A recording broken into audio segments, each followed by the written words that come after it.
Hello guys, welcome back to another video. तो guys, Raymond की financial year 2023 की second quarter की result out हो चुकी है। तो गाइस, इस वीडियो में हम लोग यही देखेंगे कि कंपनी ने सितंबर 2022 की क्वार्टर में कैसी परफॉर्म की है, क्या क्या पॉइंट्स इम्प्रूव हुई है एंड कहाँ कहाँ पे कंपनी ने डिटोरिएट की है।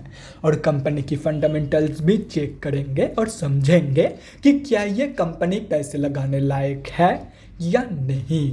एंड उसके साथ साथ हम लोग कंपनी की टेक्निकल्स के बारे में भी डिस्कस करेंगे।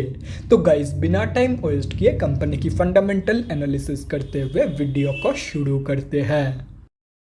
तो गाइस, अगर इस कंपनी की बिजनेस के बारे में डिस्कस करें तो ये company textile and April sector के साथ साथ real estate, FMCG and engineering sector की भी कामकाज करती है। ये company both BSc and NSC में लिस्टेड है। तो अभी अगर इस कंपनी की कुछ इंपॉर्टेंट फिगर्स के बारे में बात करें तो 8355 करोड़ की है कंपनी की मार्केट कैप, 11.6 की पी है, 13.2% है कंपनी की आरओसी एंड 16.2% है कंपनी की return on equity. Last 6 months के रिटर्न अप्रॉक्सीमेटली 65% के आसपास निकल के आ रही है। कंपनी की लास्ट 3 साल की सेल्स ग्रोथ नेगेटिव में जा चुकी है, नेगेटिव बाय 2.09%। कंपनी अभी अपनी बुक वैल्यू से बहुत ही ज़्यादा ऊपर ट्रेड कर रही है। डिविडेंड यील्ड 0.23% है, फेस वैल्यू 10 रुपये की है एंड प्रमोटर्स की होल्डिंग 25.8% प्लेज हो रखा है। तो अभी अगर इस कंपनी की सितंबर क्वार्टरली की रिजल्ट के बारे में डिस्कस करें तो सितंबर 2022 की क्वार्टर की अनऑडिटेड स्टैंडअलोन फाइनेंशियल रिजल्ट आप लोगों के सामने है एंड यहाँ पे जितने भी सारे फिगर्स दिया हुआ है वो सब लैक्स में है। तो गाइस, सबसे पहले हम लोग कंपनी की इनकम चेक करते हैं। तो सितंबर 2022 की क्वार्टर में कंपनी ने अप्रॉक्सीमेटली 1547 करोड़ की इनकम जनरेट किया है। और अगर ये जून 2022 की क्वार्टर एंड सितंबर 2021 की क्वार्टर से कंपेयर किया जाए तो जून 2022 की क्वार्टर में कंपनी ने अप्रॉक्सीमेटली 1216 करोड़ की इनकम जनरेट किया था एंड सितंबर 2021 की क्वार्टर में अप्रॉक्सीमेटली 1037 करोड़ की इनकम। तो ईयर ऑन ईयर बेसिस पे and quarter on quarter basis पे दोनों में ही कंपनी ने एक बहुत ही बढ़िया इनकम ग्रोथ दिखाई है इन सितंबर 2022 की क्वार्टर। तो अभी अगर इस कंपनी की नेट प्रॉफिट मतलब प्रॉफिट आफ्टर टैक्स के बारे में डिस्कस करें तो सितंबर 2022 की क्वार्टर में कंपनी ने अप्रॉक्सीमेटली 112 करोड़ की प्रॉफिट पोस्ट किया है। जून 2022 की क्वार्टर में कंपनी ने अप्रॉक्सीमेटली 62 करोड़ की प्रॉफिट पोस्ट किया था एंड सितंबर 2021 की क्वार्टर में अप्रॉक्सीमेटली 21 करोड़ की प्रॉफिट। तो यहाँ पे भी कंपनी की जो ग्रोथ है वो ईयर ऑन ईयर बेसिस पे and quarter on quarter basis पे बहुत ही ज़बरदस्त निकल के आ रही है अपनी ही इनकम ग्रोथ की तरह।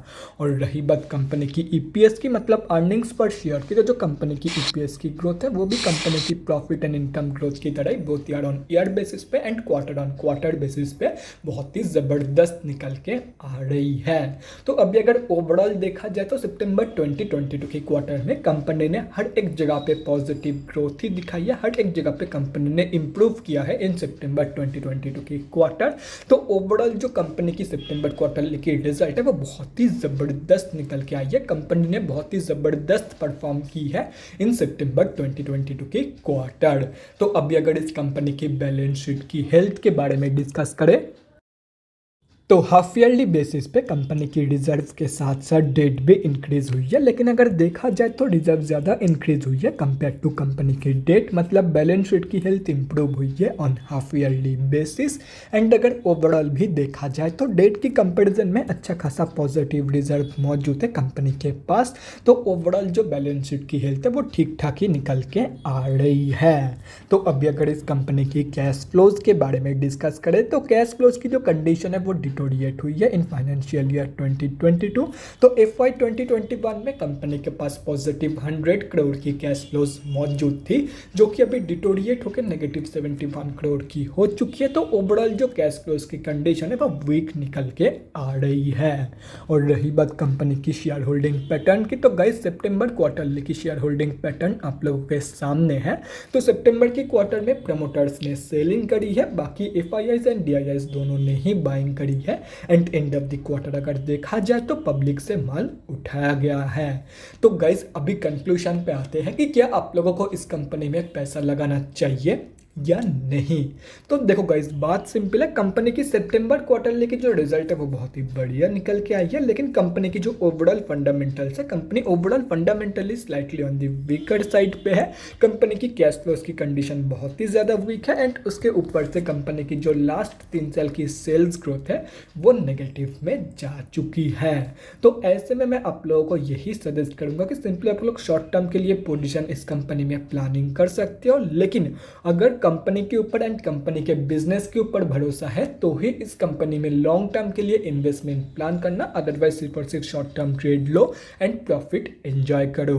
तो गाइस अभी अगर इस कंपनी की टेक्निकल्स के बारे में डिस्कस करें तो यहाँ पे हम लोग आ चुके हैं एनएससी के डेली चार्ट पे।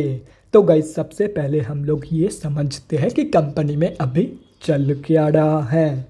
तो गाइस कंपनी अभी अपनी 200 की मूविंग एवरेज से ऊपर ट्रेड कर रही है, मतलब कंपनी अभी ऑफिशियली अप ट्रेंड में है।